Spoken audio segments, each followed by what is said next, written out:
A new report from the Department of Justice shows that from 1993 to 2011, firearm-related homicides have been on a steady decline in this country, down 39%. Now, that's good news, but that news may not be reaching most Americans, at least according to the Pew Research Center.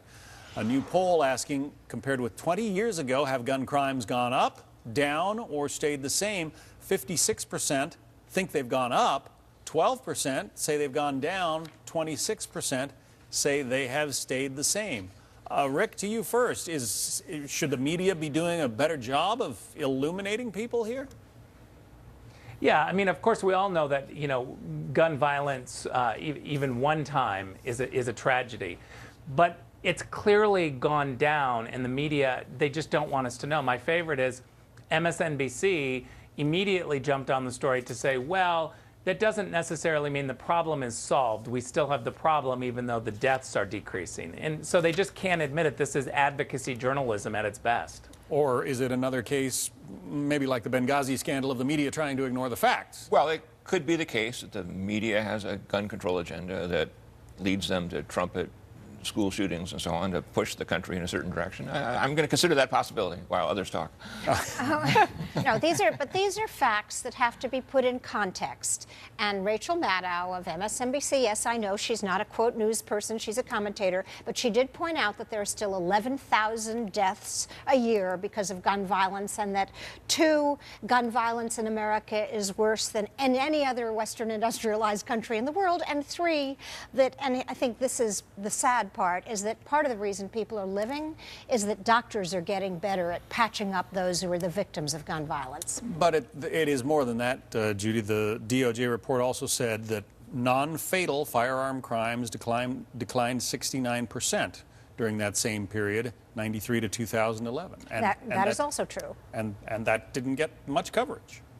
No, but I mean, I'm in the camp of one gun death is too many gun deaths. So, and that's what the president has come out to say. So why they're not covering it, I don't know. They should inform people, but honestly, it doesn't really, in my mind, change anything.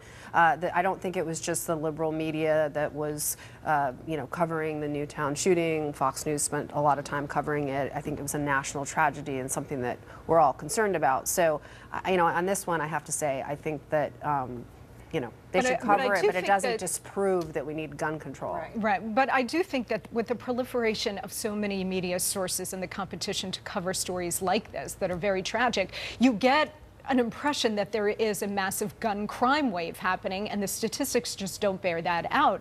I do think mass shootings weigh more heavily on the national psyche, especially when you see children as victims, or in a theater shooting kind of context, because you can picture yourself there. And so it has more reverberations, I think, among the media. But that doesn't mean that we're in the middle of some sort of crime wave, which is what the gun control advocates in the media want you to believe. But yeah, let's just keep in mind just outright advocacy here. For example, whenever there's a tornado, the media there to jump on and say, oh, that's global warming, that's global warming. The Atlantic on July 8th, 2011, an era of tornadoes, how global warming causes wild winds. Now, just the Drudge Report linked to a story also from USA Today, saying the tornadoes hit 60-year low. So again, now one goes from enormous wave of trend of hurricanes to tornadoes, to nothing.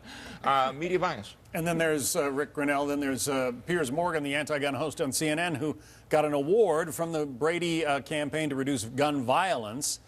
Is there a bit of a conflict of interest there? Or Well, he's being an advocate, and they're happy that he's there and every night pounding on his desk for this policy decision. It's one thing to report the news when we have a tragedy like in Newtown. It's quite another then to shift the news debate into a policy debate that just shouldn't be there. I mean, the evidence shows that gun violence homicides are going down. So why are we then having a policy debate that we must fix this tragedy that's developing when we're doing a good job? We just need to enforce the laws that we have because it's working. Coming up next on Newswatch.